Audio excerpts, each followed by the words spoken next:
Hi hello friends, super Kanmani സീരിയലിൻ്റെ latest episode റിവ്യൂയിലേക്ക് എല്ലാ കൂട്ടുകാർക്കും സ്വാഗതം. അങ്ങനെ ബലരാമനും അതുപോലെ തന്നെ കിളിയനും കൂടി സംസാരിക്കുകയാണ്. കാരണം സാഗർ കുടുംബത്തെ ഞാനിങ്ങനെ ആക്രമിക്കുന്നത് ശരിയല്ല കിളിയ. കാരണം അവരൊരു പാവങ്ങളാണ്. മാത്രമല്ല സാഗറും സുജാതയും എൻ്റെ അടുത്ത് വരുമ്പോൾ എൻ്റെ സ്വന്തം അച്ഛനും അമ്മയും വരുന്നത് പോലെയായിട്ടാണ് എനിക്ക് എപ്പോഴും തോന്നാറ്. പക്ഷേ എന്തുകൊണ്ടിനാണ് അമ്മ അവരെ നശിപ്പിക്കാനായിട്ട് ശ്രമിക്കുന്നതെന്ന് എനിക്കറിയില്ല. അത് ചോദിച്ചപ്പോൾ അമ്മ ഇതുവരെയും പറഞ്ഞില്ല. പിന്നെ ആ കൃപയുണ്ടല്ലോ, അവൾ എൻ്റെ കൈ പിടിച്ച് ഏട്ടാന്ന് വിളിച്ചതോടുകൂടി എനിക്ക് വയ്യടാ, ഇനി ഇതൊന്നും ഞാൻ ആവർത്തിക്കില്ല, അവരുടെ കുടുംബത്തെ ഞാൻ രക്ഷിക്കുമെന്ന് കിളിയനോട് പറയാട്ടോ ചെയ്യുന്നത്. അമ്മയ്ക്കുടെ വാശിയും പക മാത്രമേ ഉള്ളൂ. അമ്മ ഇതുവരെ സ്നേഹം എന്നെ അറിയിച്ചിട്ടേ ഇല്ല. എന്നാൽ സുജാതയും കാണുമ്പോൾ എൻ്റെ സ്വന്തം അമ്മ എന്നെ സ്നേഹിക്കുന്നത് പോലെയാണ് എനിക്ക് തോന്നുന്നത് എന്നൊക്കെ പറയുന്നു കേട്ടോ. ബോസ് ഇപ്പം തന്നെ അധികമായിട്ടുണ്ട്, ബോസ് ആടാൻ തുടങ്ങി എന്നൊക്കെ കിളിയാൻ പറയുന്നുണ്ട്. അത് മാത്രമല്ലടാ, പിന്നെ ആ കൃഷ്ണനെ ഒന്ന് കാണണം.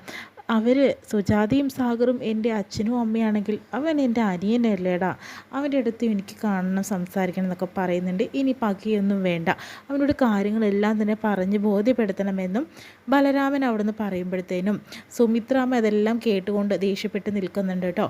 പിന്നീട് കാണിക്കുന്നത് കൃഷ്ണനെയാണ്. കൃഷ്ണാണെങ്കിൽ ഓഫീസിൽ കോഫി ഉണ്ടാക്കിക്കൊണ്ടിരിക്കുകയാണ്. ആദ്യത്തെ തന്നെ എല്ലാം കൊണ്ടും നാശിച്ചൊരു കോഫിയായിരുന്നു. ഇതെങ്കിലും ശരിയായാൽ മതിയായിരുന്നു എന്ന് പറഞ്ഞിട്ട് വീണ്ടും അങ്ങനെ ഒരു കോഫി ഉണ്ടാക്കാം. പക്ഷെ കുടിച്ച് നോക്കുമ്പോൾ വീണ്ടും അയ്യോ ഇതൊന്നിനും പറ്റില്ലല്ലോ എന്ന് പറയുന്നുണ്ട്. അപ്പോഴാണ് കൺമണി വരുന്നത്.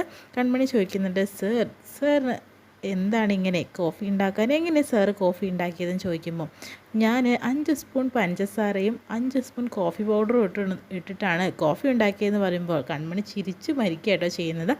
എന്താ സാർ ഇങ്ങനെയൊക്കെ, സാറിനോട് മിണ്ടണ്ടെന്ന് വിചാരിച്ച, പക്ഷെ ഇങ്ങനെ കോമഡി അടിച്ചാൽ പിന്നെ എങ്ങനെയാണ് മിണ്ടാണ്ടിരിക്കുക എന്നൊക്കെ പറയുന്നുണ്ട്. ഇങ്ങനെയൊക്കെ കോഫിയാണ്, അതുകൊണ്ടല്ലേ കോഫി ഇങ്ങനെ കയ്പുണ്ടായത്. ഒരു കാര്യം ചെയ്യാം, സാറിന് ഞാൻ പറഞ്ഞു തരാം എങ്ങനെയാണ് കോഫി ഉണ്ടാക്കേണ്ടത് എന്നുള്ളത്. അങ്ങനെ കോഫി ഉണ്ടാക്കുന്നതൊക്കെ പറഞ്ഞു കൊടുക്കുന്നുണ്ട്. വളരെ വൃത്തിയായി തന്നെ കൃഷി അതനുസരിച്ച് ചെയ്യുന്നുണ്ട് കേട്ടോ. എന്നിട്ട് കുടിച്ച് നോക്കുമ്പോൾ അടിപൊളി കോഫിയാണ്. ഇനി ഞാൻ കോഫി ഉണ്ടാക്കാൻ പഠിച്ചു, ഒരു കണക്കിന് വീട്ടിൽ നിന്ന് തെറ്റിപ്പോകുന്നത് നന്നായി, കോഫി ഉണ്ടാക്കാനെങ്കിലും പഠിച്ചല്ലോ എന്നൊക്കെ പറയുന്നുണ്ട്. താങ്ക് യു കൺമണി എന്ന് പറഞ്ഞ് കൺമണിയെ ചേർത്ത് പിടിക്കുന്നുണ്ട്. ഒരു കാര്യം ചെയ്യും, കൺമണിയും കോഫി കുടിക്കുമെന്ന് പറഞ്ഞ് കൺമണിക്കും കൊടുക്കുന്നു കേട്ടോ. അങ്ങനെ കൺമണിയും കോഫി കുടിക്കുന്നുണ്ട്. നന്നായിട്ടുണ്ട്, സൂപ്പറാണെന്ന് പറയുകയാണ്. പിന്നീട് അവർ സംസാരിക്കട്ടോ ചെയ്യുന്നത്. ആ സമയത്താണ് വരുണിൻ്റെ കോൾ അങ്ങോട്ടേക്ക് വരുന്നത്. ഓ കൺമണി, നിന്നെ കല്യാണം കഴിക്കാൻ പോകുന്ന വരുണാണിത് എന്ന് പറയുന്നു കേട്ടോ. അപ്പോൾ ഫോൺ എടുക്കുന്നില്ല കൺമണി. എന്താ, ഞാനൊരു പേഴ്സണലായിട്ടൊരു കാര്യം പറയാം. കൺമണിക്ക് ഒരിക്കലും വരുൺ ചേരില്ല, അവൻക്ക് ഒരു സൈക്കോ വരുണാണെന്ന് പറയുന്നു.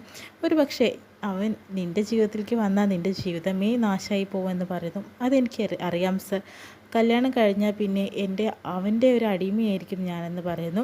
പിന്നെ ഞാനൊരു കാര്യം ചോദിക്കട്ടെ കൺമണി, നിങ്ങൾ തമ്മിൽ എങ്ങനെയാണ് കണ്ടുമുട്ടിയതെന്ന് ചോദിക്കുന്നുണ്ട് കേട്ടോ. അങ്ങനെ എൻ്റെ വിഘ്നേശ്വരനായിട്ടാണ് എനിക്ക് വരുണിനെ ആദ്യമായിട്ട് തോന്നിയതെന്നൊക്കെ പറഞ്ഞ് ആ ഒരു കണ്ട കാര്യങ്ങളെല്ലാം തന്നെ പറഞ്ഞു കൊടുക്കുന്നുണ്ട് കേട്ടോ. വിഘ്നേശ്വരനായിട്ട് വന്നിട്ട് ഇപ്പോൾ കാലനായിട്ടാണല്ലോ മുന്നിൽ നിൽക്കുന്നതെന്ന് പറയുന്നു. എനിക്ക് വിഘ്നേശ്വരനെ നല്ല വിശ്വാസമാണ് സർ, അതുകൊണ്ടാണ് അങ്ങനെയൊക്കെ സംഭവിച്ചതെന്ന് പറയുന്നു. എന്തായാലും വരുണിൻ്റെ കൂടെ താൻ ജീവിക്കേണ്ട കേട്ടോ, അത് നല്ലതല്ല, താൻ നല്ലൊരാളെ കണ്ടുപിടിച്ച് ജീവിക്കണം കേട്ടോ എന്ന് പറയുന്നു. പിന്നെ എന്തൊക്കെയുണ്ട് വിശേഷങ്ങളൊക്കെ എന്ന് പറയുന്നു. അപ്പോഴത്തേനും വീട്ടിലത്തെ വിശേഷങ്ങളെല്ലാം തന്നെ കൺമണി തുറന്ന് പറയട്ടെ കൃഷ്ണനോട്. അച്ഛൻ്റെ അവസ്ഥകളും അതുപോലെ ഏട്ടൻ്റെ ബിസിനസ് കാര്യങ്ങളും, അതുപോലെ ഏട്ടത്തിയെ കല്യാണം കഴിച്ചൊരു പലിശക്കാരിയാണ് കല്യാണം കഴിച്ചതെന്നും അതോടുകൂടി ജീവിതം നാശമായി പോയെന്ന കാര്യങ്ങളെല്ലാം തന്നെ സംസാരിക്കുന്നുണ്ട്. അവസാനം കൺമണിയുടെ പ്രണയം പറയാനായിട്ട് തുടങ്ങുന്ന സമയത്ത് സർ എന്ന് വിളിച്ചിട്ട് തുടങ്ങുമ്പോഴത്തേനും കൃഷി ഉറങ്ങുന്നതായിട്ടാണ്, കൂർക്കം വലിക്കുന്നതായിട്ടാണ് കാണിക്കുന്നത്. നയിച്ചിട്ട് ഈ ആളോടാണോ ഞാൻ ഇത്രയും നേരം സംസാരിച്ചുകൊണ്ടിരുന്നത്, ഒന്നും പറയേണ്ട എന്ന് പറഞ്ഞിട്ട് സോഫയിൽ നിന്ന് തന്നെ കൃഷിനെ കിടത്തുന്നുണ്ട് കേട്ടോ കൺമണി. ഇങ്ങനെ കാലൊക്കെ കയറ്റി വെച്ച് കൊടുക്കുന്നുണ്ട്. എന്നിട്ട് സാർ ഉറങ്ങിക്കോ എന്ന് പറയുക കേട്ടോ ചെയ്യുന്നത്. അങ്ങനെ കൃഷിൻ്റെ കാലിൻ്റെ തൊട്ടരികിൽ കൺമണി ഇരിക്കുന്നുണ്ട് കേട്ടോ. കൃഷ്ണനോട് എപ്പോഴും കൺമണിക്ക് ഇഷ്ടം തന്നെയാണ്. കാരണം മനസ്സുകൊണ്ട് ഇപ്പോഴും കൃഷ്ണനെ സ്നേഹിച്ചുകൊണ്ടേ ഇരിക്കുക കേട്ടോ കൺമണി. മനസ്സിലുള്ള പ്രണയം പറയാൻ വേണ്ടിയിട്ടാണ് കൺമണി നിന്നത്. പക്ഷേ അപ്പോഴേക്കിനും സാർ ഉറങ്ങിപ്പോയല്ലോ എന്ന് മനസ്സിൽ വിചാരിക്കുന്നുണ്ട് കേട്ടോ. ഒരു പാവമാണ് എൻ്റെ സാർ എന്നൊക്കെയാണ് മനസ്സിൽ കൺമണി വിചാരിച്ചുകൊണ്ടിരിക്കുന്നത്. അങ്ങനെ കൃഷ്ണൻ്റെ കാലിൻ്റെ അടിയിൽ ഇരിക്കുകയാണ് കേട്ടോ ചെയ്യുന്നത്. അങ്ങനെ നേരം വെളുത്തതിന് ശേഷം തന്നെ വീണ്ടും കൺമണിയുടെ വീട്ടിൽ തന്നെയാണ് കാണിക്കുന്നത്. വീട്ടിൽ അച്ഛനോട് ധനലക്ഷ്മി വന്ന് ചൂടായി സംസാരിക്കുന്നുണ്ട്. എന്താ പുന്നാരം മോൾ ഇതുവരെ എഴുന്നള്ളിയില്ലേ എന്ന് ചോദിക്കാട്ടോ ചെയ്യുന്നത്. അവളിപ്പോൾ വരും ലക്ഷ്മി എന്ന് പറയുന്നുണ്ട്. നല്ലൊരു അഴിഞ്ഞാട്ടം തന്നെ കേട്ടോ കാണുന്നത്. കാരണം വേറൊന്നല്ല, കല്യാണം ഉറപ്പിച്ചൊരു പെണ്ണല്ലേ അവളിങ്ങനെ അഴിഞ്ഞാടി നടക്കുന്നത് അത്ര നല്ല ശീലമാണോ? ഇന്നലെ പോയതാണ് രാവിലെ, ഇന്ന് രാവിലെ ആയിട്ടും അവളെ കാണാനില്ല. രാത്രി മൊത്തം ഒരു ഓഫീസിൽ കഴിയാന്ന് വെച്ചാൽ നല്ല നല്ല രീതിയിലാണ് മകളെ വളർത്തിക്കൊണ്ട് വന്നിരിക്കുന്നത്. എന്തായാലും അച്ഛൻ അവനും ഉണ്ടാവും, കൃഷിയും കൂടി ഉണ്ടാവും അവിടെ. എന്തായാലും നല്ലൊരു വാർത്ത കേൾക്കാം അച്ഛനെ എന്നൊക്കെ പറയുമ്പോഴത്തേനും കൺമണി വരുന്നുണ്ട്. അപ്പോഴത്തേനും എന്തോ ഒരു പ്രശ്നത്തിൽ ഇരിക്കുകയാണെന്നുള്ള മനസ്സിലായി.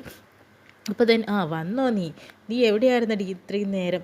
രാത്രി മൊത്തം നീ എവിടെ അഴിഞ്ഞടിയിട്ടാണടി വന്നത് എന്ന രീതിയിൽ കൺമണിയോട് ധനലക്ഷ്മി ചോദിക്കുന്നുണ്ട്.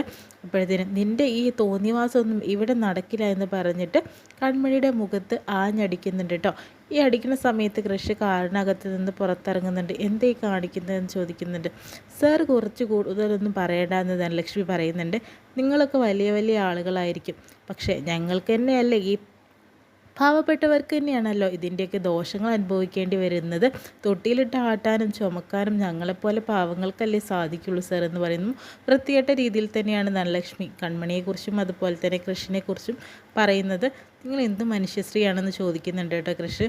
അപ്പോൾ തന്നെ കൺമണി പറയുന്നുണ്ട്, സാർ വിഷമിക്കേണ്ട സാർ, ഇവർ പറഞ്ഞതിനൊക്കെ ഇവരുടെ നാക്കിന് എല്ലില്ല എന്ന് വിചാരിച്ചിട്ട് സാർ വലിയൊരാളല്ലേ, സാർ തിരിച്ചു പൊയ്ക്കോ എന്ന് പറയുകയാണ്. ഇവിടെ നിൽക്കണ്ട, ഇത് ചേട്ടത്തി പറഞ്ഞ പോലെ ഞങ്ങളുടെ കുടുംബകാര്യമാണ്, സാർ ഇതിൽ ഇടപെട്ട് നാണം കെടണ്ട എന്ന് പറയുന്നു കേട്ടോ.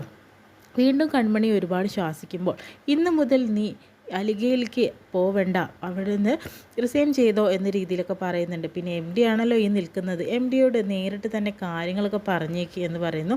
നാളെ മുതൽ ഇനി അലിഗയിലേക്ക് നീ പോയില്ല, നിൻ്റെ വിവാഹം 2 ആഴ്ച കഴിഞ്ഞാൽ നടത്താൻ പോവണേ, ഞാനാണ് എല്ലാ ചിലവുകളും നടത്തുന്നത്, അതുകൊണ്ട് തന്നെ നീ ഇനി ഇവിടുന്ന് പുറത്ത് പോകാൻ ഞാൻ സമ്മതിച്ചിട്ട് വേണ്ടേ എന്ന രീതിയിൽ കൺമണിയോട് പറയുന്നുണ്ട് കേട്ടോ ധനലക്ഷ്മി.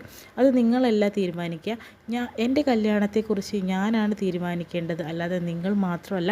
എന്തായാലും അലിഗയിലേക്ക് ഞാൻ പോകും, ഡിസൈനറായിട്ട് തന്നെ അവിടെ വർക്ക് ചെയ്യും. സാർ പേടിക്കേണ്ട സാർ, ഞാൻ തന്നെ വരും, ഈ കല്യാണത്തിൽ ഞാൻ സമ്മതിച്ചിട്ട് വേണ്ടേ, ഇവർ തീരുമാനിക്കുന്നത് പോലെയൊന്നും ഒരിക്കലും നടക്കില്ല എന്ന് പറയുന്നു. വീണ്ടും ധനലക്ഷ്മി തല്ലാനായിട്ട് നോക്കുമ്പോൾ കൈ തടുക്കാട്ടോ കൺമണി ചെയ്യുന്നത്. ആദ്യത്തെ അടി ഞാൻ എൻ്റെ മാന്യതയ്ക്ക് ഞാൻ ചെയ്തൊരു തെറ്റുണ്ടെന്ന രീതിയിലാണ് ഞാൻ ഉൾക്കൊണ്ടത്, പക്ഷേ ഇനി എൻ്റെ ദേഹത്ത് കൈ വെച്ചിട്ടുണ്ടെങ്കിൽ നിങ്ങളെ ഞാൻ ശരിയാക്കുമെന്ന രീതിയിലൊക്കെ ധനലക്ഷ്മിയെ പേടിപ്പിക്കുന്നുണ്ട് കേട്ടോ. ഇനി എൻ്റെ ശരീരത്തിൽ തൊട്ടു പോകരുതെന്ന രീതിയിലൊക്കെ പറയുന്നുണ്ട്. നീ എന്നെ എന്ത് ശ്വാസിക്കാനായോടി എന്ന് ചോദിക്കുകയാണ്. എൻ്റെ മേൽ അധികാരത്തോടല്ല, നിങ്ങൾക്കൊരു അധികാരവും ഇല്ല എന്ന രീതിയിലൊക്കെ പറയുന്നുണ്ട് കേട്ടോ. ഇനി മേലാൽ ഇത് ആവർത്തിച്ച് പോകരുത്, എൻ്റെ ഇഷ്ടങ്ങൾ അത് എൻ്റെയോടൊപ്പം മാത്രമാണുള്ളത്, നിങ്ങൾ തീരുമാനിക്കുന്നതിൽ പോലെ തുള്ളാൻ നിങ്ങളുടെ പാവയൊന്നുമല്ല ഞാനെന്നൊക്കെ പറയുന്നുണ്ട് കേട്ടോ. സാർ അപ്പോൾ കൃഷ്ണന് സന്തോഷമാവുന്നുണ്ട്, കാരണം അലിഗയിലേക്ക് ഞാൻ വരുമെന്ന് ഉറപ്പ് കൊടുക്കുന്നുണ്ട് കേട്ടോ കൃഷ്ണനോട് കൺമണി. എന്തായാലും ഞാൻ വരും സാർ, സാർ ഒരു കൊണ്ടും പേടിക്കേണ്ട, ഇനി നാളെ മുതൽ കുറച്ചും കൂടെ ആത്മാർത്ഥമായിട്ട് ഞാൻ അലിഗയിൽ ജോലി ചെയ്യുമെന്ന രീതിയിൽ കൃഷ്ണനോട് പറയുന്നുണ്ട്. നിങ്ങൾ ഇങ്ങനെ പറഞ്ഞ സ്ഥിതിക്ക് ഞാൻ അതാണ് ചെയ്യാനായിട്ട് പോകുന്നത് എന്ന രീതിയിലൊക്കെ കൺമണി കൃഷിനോട് പറയാട്ടോ ചെയ്യുന്നത്, അതുപോലെ ധനലക്ഷ്മിയോടും. എന്തായാലും ഇത്രയും കാണിച്ചുകൊണ്ടാണ് ഇന്നത്തെ എപ്പിസോഡ് വിശേഷങ്ങളൊക്കെ കഴിയുന്നത്.